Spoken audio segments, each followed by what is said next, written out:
le président de la Roumanie de l'allocution qu'il vient de prononcer. L'Assemblée va entendre une allocution de son Excellence Félix-Antoine Tshisekedi Tshilombo, président de la République démocratique du Congo. Je prie le protocole de bien vouloir accompagner son Excellence et je l'invite à prononcer son allocution.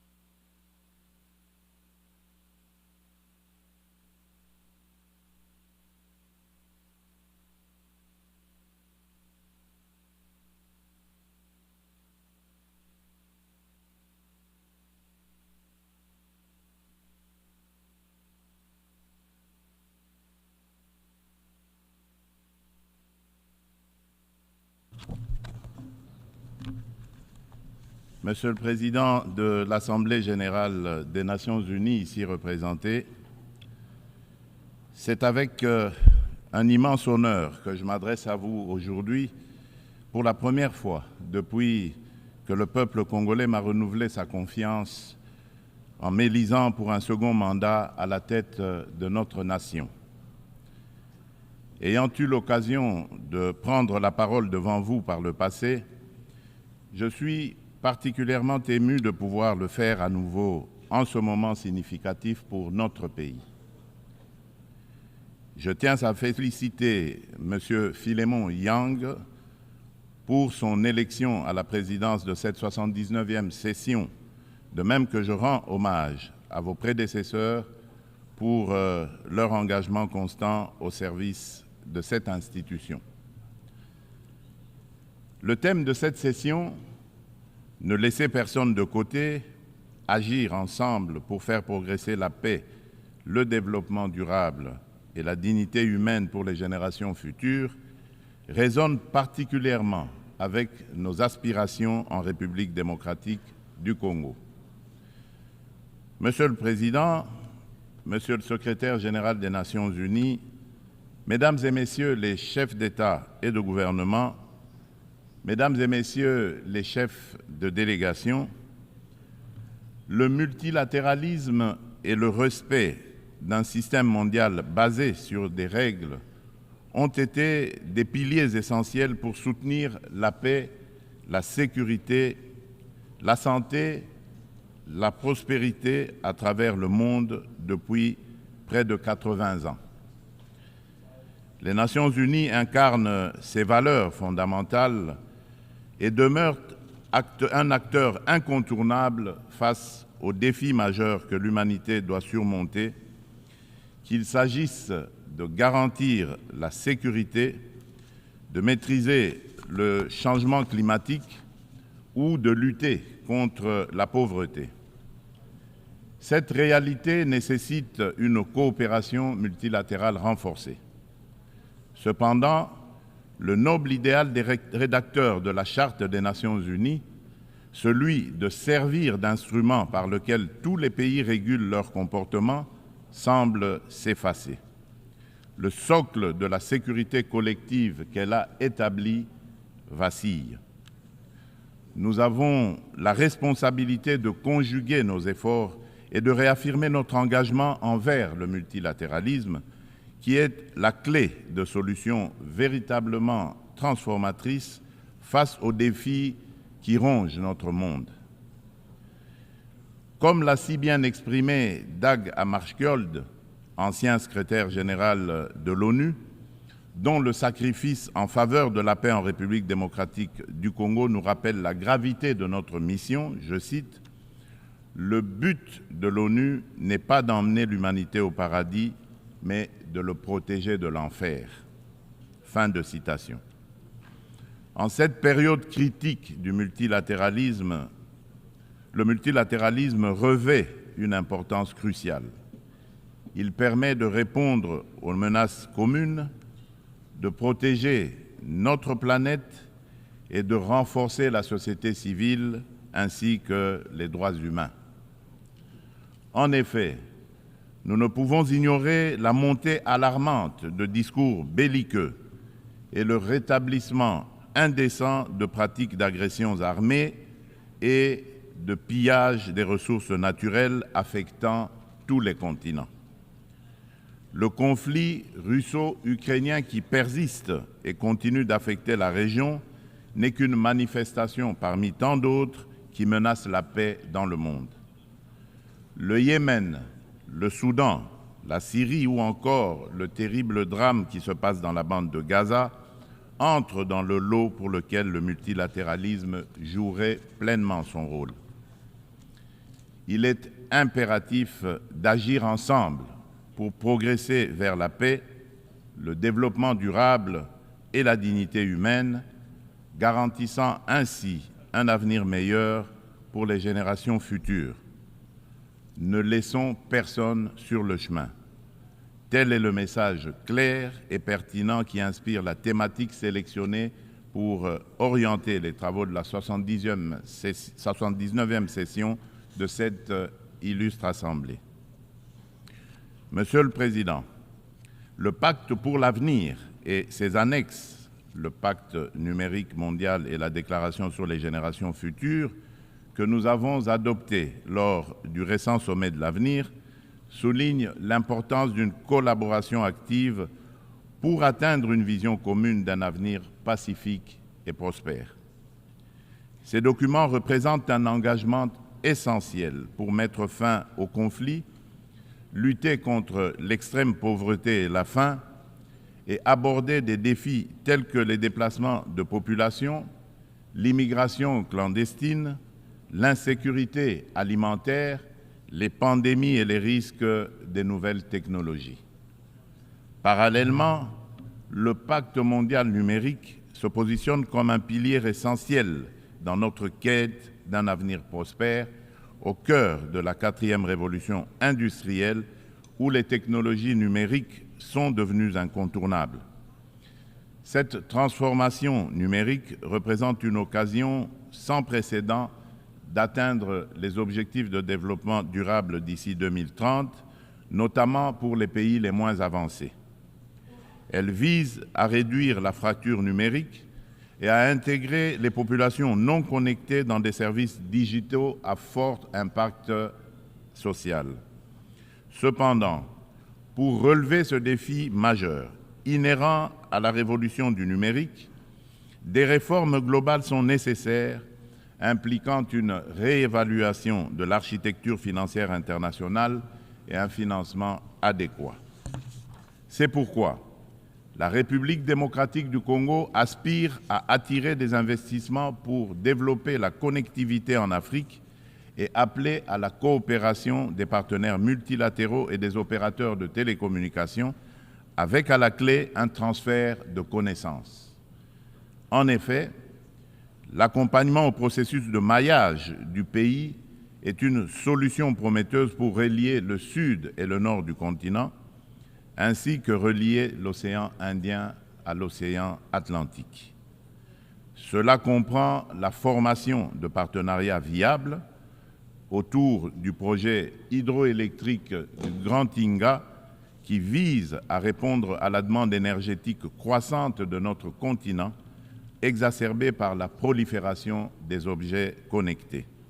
De plus, il est essentiel de renforcer la traçabilité des minerais stratégiques, indispensables aux équipements technologiques, afin d'assurer une exploitation responsable et durable de nos ressources.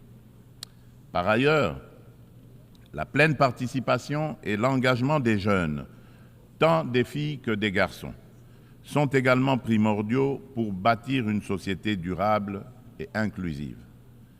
Ce principe constitue le fondement de la Déclaration sur les générations futures, soulignant notre responsabilité envers les générations à venir et l'importance des décisions qui garantissent leur épanouissement. Pour l'Afrique, sa jeunesse représente un atout majeur pour sa prospérité future. Investir dans l'éducation, notamment dans les domaines STEM, sciences, technologies, ingénierie et mathématiques, et créer des environnements propices à l'innovation est crucial. Il est essentiel de remédier à la déconnexion entre une population jeune en forte croissance et le marché de l'emploi en fournissant les compétences nécessaires à leur intégration. Monsieur le Président, la situation dans l'Est de la République démocratique du Congo est particulièrement préoccupante. La résurgence du groupe terroriste du M23, soutenu par le Rwanda, a provoqué une crise humanitaire sans précédent avec près de 7 millions de déplacés internes. Cette agression constitue une violation majeure de notre souveraineté nationale. Nous appelons la communauté internationale à condamner fermement ces actes et à imposer des sanctions ciblées contre le Rwanda pour son rôle déstabilisateur et néfaste. Nous exigeons le retrait immédiat et inconditionnel des troupes rwandaises de notre territoire. Bien que les récentes initiatives diplomatiques telles que les pourparlers de Luanda soient encourageantes, elles ne doivent aucunement occulter l'urgence de cette action essentielle. La République démocratique du Congo s'engage activement à établir une paix durable dans l'Est du pays et à promouvoir le développement économique ainsi que le bien-être social des communautés meurtries par ce conflit armé. Elle ne ferme cependant pas la porte à toute opportunité qui l'amènera à cette paix tout en n'aliénant pas sa souveraineté, encore moins son intégrité territoriale. Dans cette optique, elle est résolument engagée dans la mise en œuvre de la feuille de route adoptée dans le cadre du processus de Luanda, que je soutiens fermement, qui promeut un dialogue de haut niveau visant à restaurer la confiance entre la République démocratique du Congo et le Rwanda, tout en minimisant le risque de crise sécuritaire actuelle, que la crise sécuritaire actuelle ne dégénère en conflit régional. En outre, mon pays demeure ouvert à toute autre initiative de nos partenaires qui concourrait à l'atteinte de cet objectif noble de paix. La République démocratique du Congo réaffirme sa ferme volonté de garantir une paix durable. Sous mon impulsion, nous sommes résolus à poursuivre la mise en œuvre du programme de désarmement, démobilisation, relèvement communautaire et stabilisation, le PDDRCS en sigle, clé de notre stratégie nationale pour désarmer, démobiliser et réintégrer les combattants en leur offrant des perspectives économiques viables et durables, tout en stabilisant les zones touchées par les conflits. En assurant une transition post-MONUSCO, nous priorisons essentiellement le rapatriement des combattants étrangers. Le PDDRCS est un levier crucial pour la paix en République démocratique du Congo et j'invite nos partenaires et amis à le soutenir. Par ailleurs, des milliers de victimes du génocide pour des gains économiques en République démocratique du Congo, en abrégé Génocost, continuent de subir les conséquences dévastatrices d'un passé marqué par la violence et l'impunité. Reconnaître et traiter les effets de cette stratégie est crucial pour favoriser le rétablissement et la reconstruction des communautés touchées. Au-delà de l'aide humanitaire immédiate, une approche à long terme, centrée sur la justice, la réconciliation et le développement durable est essentielle pour permettre aux victimes de se reconstruire et de retrouver une vie digne. C'est pourquoi le gouvernement de la République démocratique du Congo a décidé d'institutionnaliser la journée du 2 août, journée du Génocost, dédiée aux victimes des crimes odieux perpétrés par des rebelles soutenue par des multinationales et des États de la région. Cette journée incarne une communion nationale permettant de confronter un passé douloureux pour aller de l'avant. Elle est essentielle pour renforcer la conscience historique de notre pays et affirmer la détermination de la nation à prévenir la répétition de telles barbaries. Monsieur le Président, le terrorisme constitue une menace sérieuse pour la paix et la sécurité internationale, touchant toutes les régions du monde. Après avoir sévi en Asie, en Europe occidentale et en Amérique du Nord, ce fléau semble désormais s'enraciner en Afrique. En tant que membre de la coalition mondiale contre l'État islamique, la République démocratique du Congo exhorte les Nations unies à intensifier leurs actions pour mettre en œuvre les recommandations de cette organisation, notamment dans le cadre du processus d'Aqaba. Le terrorisme qui sévit dans l'est de notre pays est étroitement lié au pillage et à l'exploitation illégale de nos ressources naturelles. Ces activités criminelles alimentent l'insécurité et financent les groupes armés, exacerbant les conflits dans la région des Grands Lacs. Par conséquent, il est impératif que les Nations unies envisagent des sanctions sévères contre les acteurs responsables de ces crimes économiques afin de briser ce cercle vicieux et de favoriser la paix, le développement durable et la dignité humaine pour les futures générations. Monsieur le Président, selon le dernier rapport d'examen national volontaire des objectifs de développement durable, la République démocratique du Congo a réalisé des avancées significatives vers plusieurs cibles des ODD grâce à des réformes et interventions majeures. Depuis 2019, le gouvernement a mis en place une réforme ambitieuse pour assurer la gratuité de l'enseignement de base, permettant à près de 4 millions d'enfants de rejoindre l'école. En outre, plusieurs mesures ont été prises pour renforcer la protection sociale, introduire la couverture sanitaire universelle et promouvoir l'égalité des sexes, ainsi que pour favoriser le développement des infrastructures et une industrialisation rapide à travers notamment la création des zones économiques spéciales. Malgré ces progrès, le rapport mondial sur les objectifs de développement durable souligne qu'au rythme actuel, la République démocratique du Congo ne pourra pas atteindre les ODD d'ici 2030 en raison des inégalités et de la vulnérabilité persistante exacerbée par des conflits armés. Face à ce défi, une feuille de route comprenant des actions, interventions et réformes spécifiques a été élaborée afin d'accélérer les progrès et de répondre aux enjeux de l'agenda 2030 avec déjà certaines mesures mises en œuvre pour que la République démocratique du Congo soit en adéquation avec les ODD en 2030. Pour cela, la République démocratique du Congo nécessite des investissements annuels de 32 milliards de dollars. Il est donc indispensable de renforcer les partenariats pour des investissements durables et de promouvoir la paix afin de permettre un développement socio-économique stable.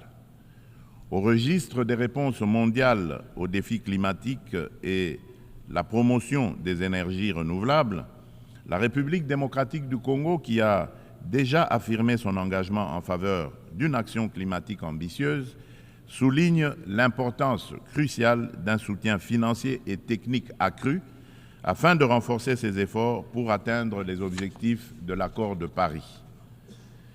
Riche en biodiversité et en ressources naturelles, la République démocratique du Congo se positionne comme un acteur clé dans la lutte contre le changement climatique.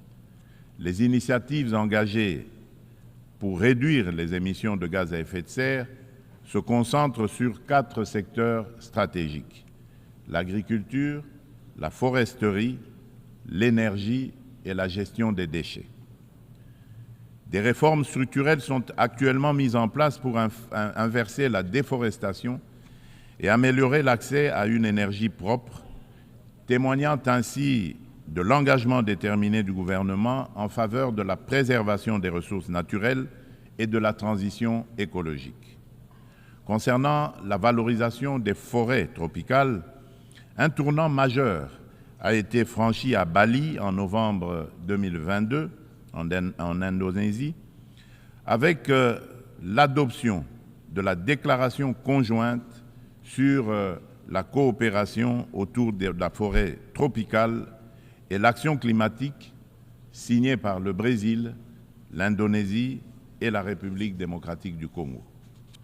Cette avancée témoigne d'une volonté politique, collective, d'utiliser les forêts comme levier pour un développement durable. L'Alliance trilatérale pour la coopération sur les forêts tropicales, créée à cette occasion, constituera un cadre pour relever les défis liés à la biodiversité et proposera des solutions pour les marchés de crédit carbone, tout en veillant au respect des droits des peuples autochtones.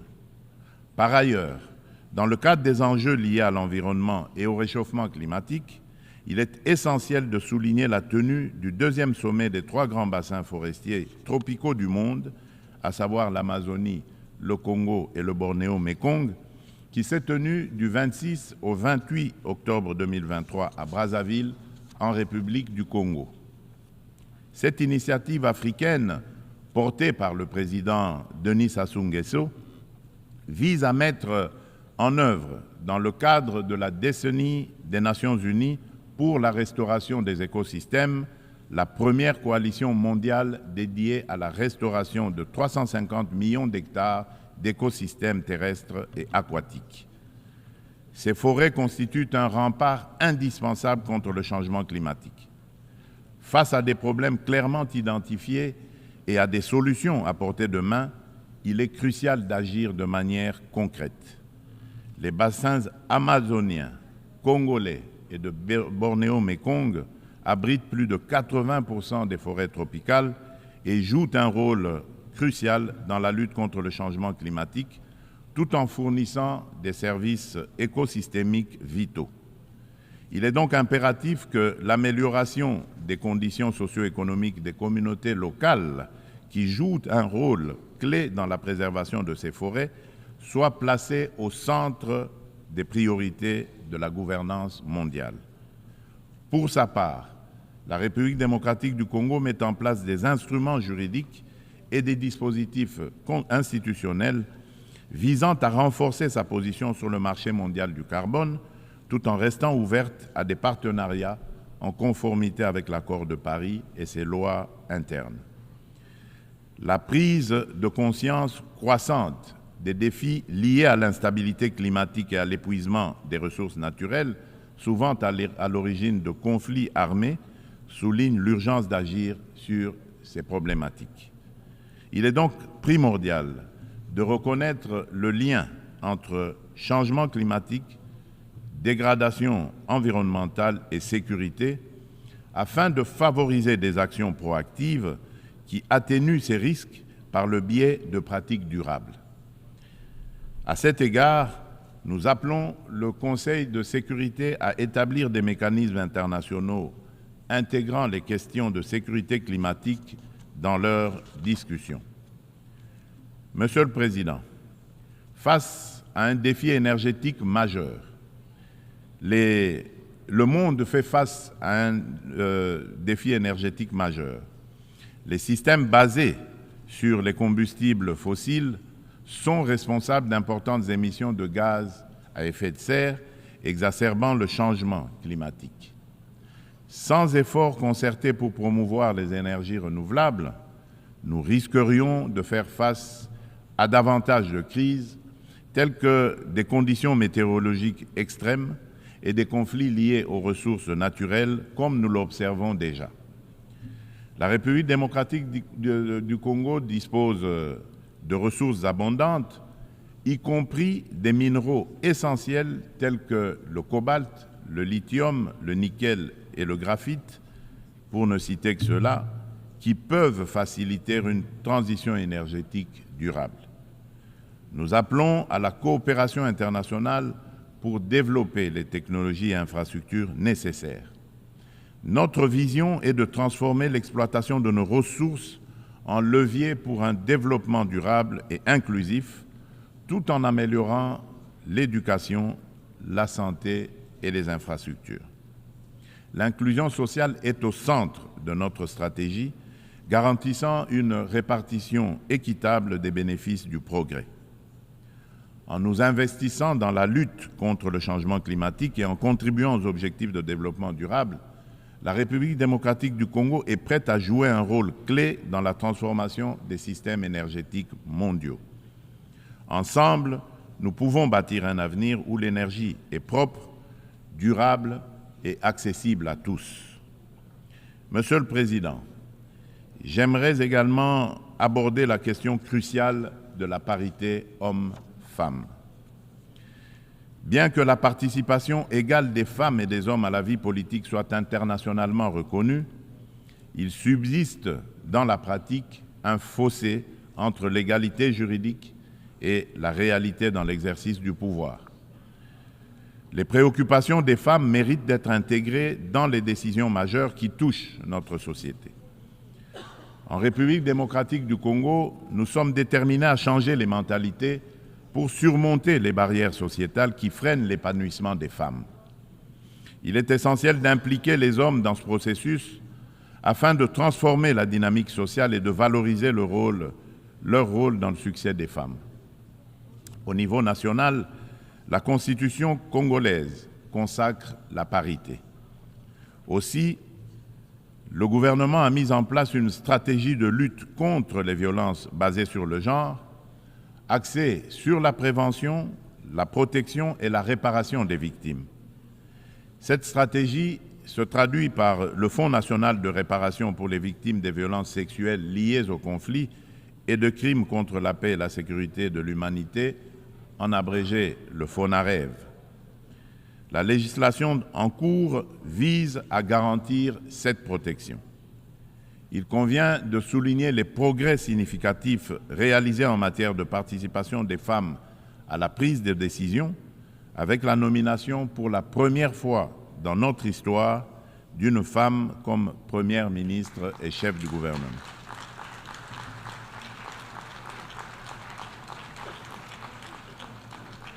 Nous assistons également à une présence accrue de femmes dans les instances gouvernementales ainsi que dans le Parlement et le système judiciaire, illustrée par la nomination de femmes au poste de premier président du Conseil d'État et à la tête de la Banque centrale du Congo.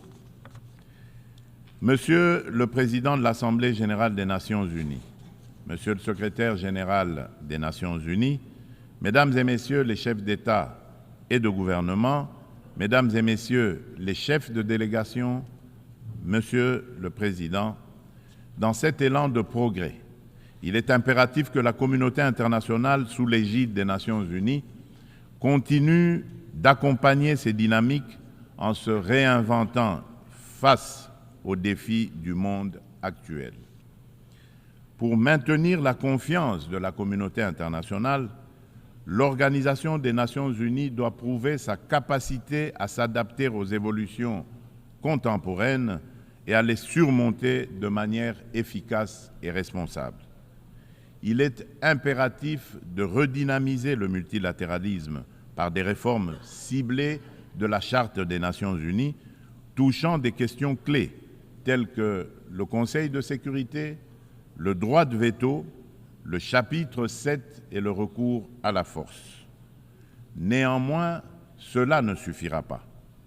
La coordination et la coopération entre les différentes institutions et agences des Nations unies doivent également être renforcées. De nombreux enjeux globaux sont souvent abordés de manière redondante dans différents forums, parfois sous des angles contradictoires, tandis que d'autres problématiques restent entièrement négligées, chaque bureaucratie internationale cherchant à défendre son existence propre. À cet égard, tout en saluant l'appui des États-Unis, je réitère avec fermeté, au nom de l'ensemble des pays africains, la requête de création de 2 sièges permanents au Conseil de sécurité des Nations Unies pour les pays africains.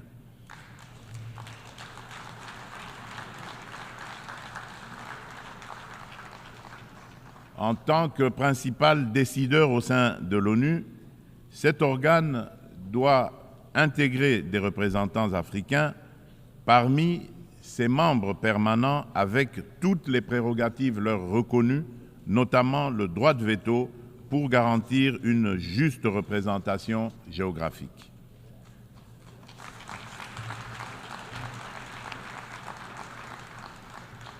Il s'agit là d'une question de justice pour un continent dont le rôle dans les affaires internationales ne cesse de croître.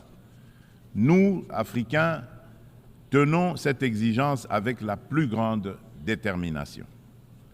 Enfin, je ne saurais conclure sans rappeler qu'après plus de 3 décennies d'absence au Conseil de sécurité, la République démocratique du Congo se porte à nouveau candidate, soutenue par l'Union africaine et par la Communauté de développement de l'Afrique australe, la SADC, au poste de membre non permanent pour la période 2026-2027, lors des élections qui se tiendront à New York en juin 2025.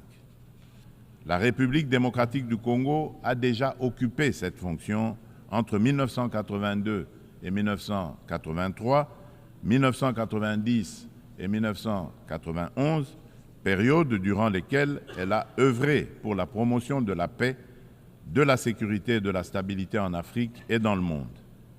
Une fois élue, la République démocratique du Congo entend jouer un rôle proactif au sein du Conseil de sécurité, participant à la revitalisation de la Charte des Nations Unies et contribuant de manière constructive aux débats et aux actions qui en découlent.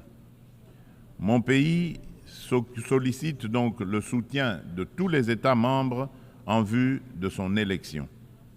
En ces temps où le multilatéralisme est mis à l'épreuve, la République démocratique du Congo réaffirme son engagement indéfectible envers la communauté internationale, prête à assumer avec honneur et responsabilité la mission de forger un avenir où la coopération et la paix prévalent sur le conflit et la division.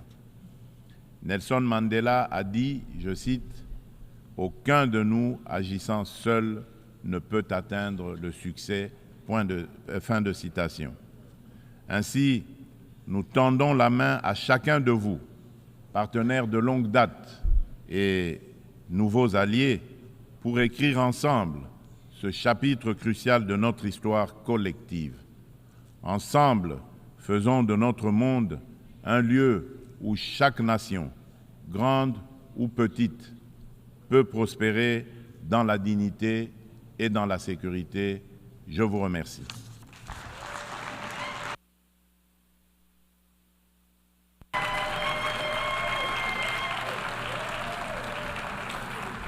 On behalf of the Assembly, Au nom de l'Assemblée générale, je tiens à remercier le président de la République démocratique du Congo de l'allocution qu'il vient de prononcer.